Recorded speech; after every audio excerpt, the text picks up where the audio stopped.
Isaiah 5. Let me sing for my beloved, my love song concerning his vineyard.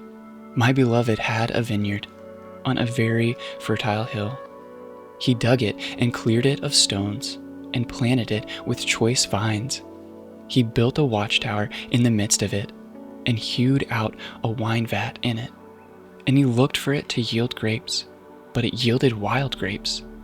And now, O inhabitants of Jerusalem and men of Judah, judge between me and my vineyard. What more was there to do for my vineyard that I have not done in it? When I looked for it to yield grapes, why did it yield wild grapes? And now I will tell you what I will do to my vineyard. I will remove its hedge, and it shall be devoured. I will break down its wall, and it shall be trampled down. I will make it a waste, it shall not be pruned or hoed, and briars and thorns shall grow up. I will also command the clouds, that they rain no rain upon it. For the vineyard of the Lord of hosts is the house of Israel, and the men of Judah are his pleasant planting. And he looked for justice, but behold, bloodshed, for righteousness, but behold, an outcry. Woe to those who join house to house, who add field to field, until there is no more room. And you are made to dwell alone in the midst of the land. The Lord of hosts has sworn in my hearing. Surely many houses shall be desolate, large and beautiful houses without inhabitant. For 10 acres of vineyard shall yield but one bath, and a homer of seed shall yield but one ephah. Woe to those who rise early in the morning, that they may run after strong drink, who tarry late into the evening, as wine inflames them. They have lyre and harp, tambourine and flute, and wine at their feasts, but they do not regard the deeds of the Lord, or see the work of his hands.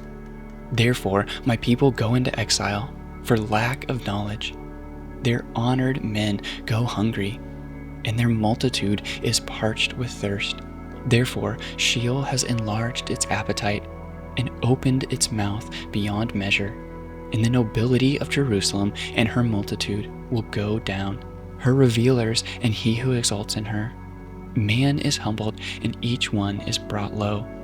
And the eyes of the haughty are brought low, but the Lord of hosts is exalted in justice. And the holy God shows himself holy in righteousness. Then shall the lambs gaze as in their pasture, and nomads shall eat among the ruins of the rich. Woe to those who draw iniquity with cords of falsehood, who draw sin as with cart ropes, who say, let him be quick, let him speed his work, that we may see it.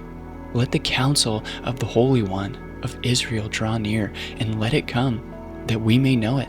Woe to those who call evil good and good evil, who put darkness for light and light for darkness, who put bitter for sweet and sweet for bitter.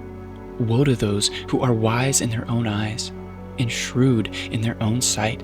Woe to those who are heroes at drinking wine and valiant men in mixing strong drink, who acquit the guilt for a bribe and deprive the innocent of his right.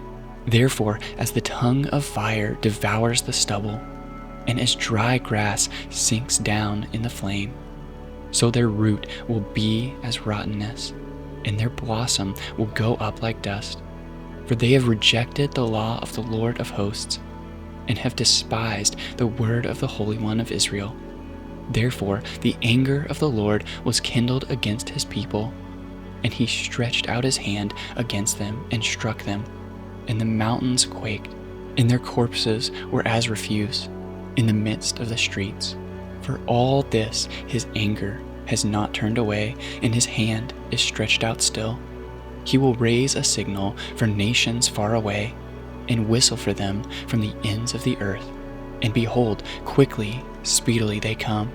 None is weary, none stumbles, none slumbers or sleeps. Not a waistband is loosed, not a sandal strap is broken. Their arrows are sharp, all their bows bent. Their horses' hooves seem like flint, and their wheels like the whirlwind. Their roaring is like a lion. Like young lions they roar. They growl and seize their prey.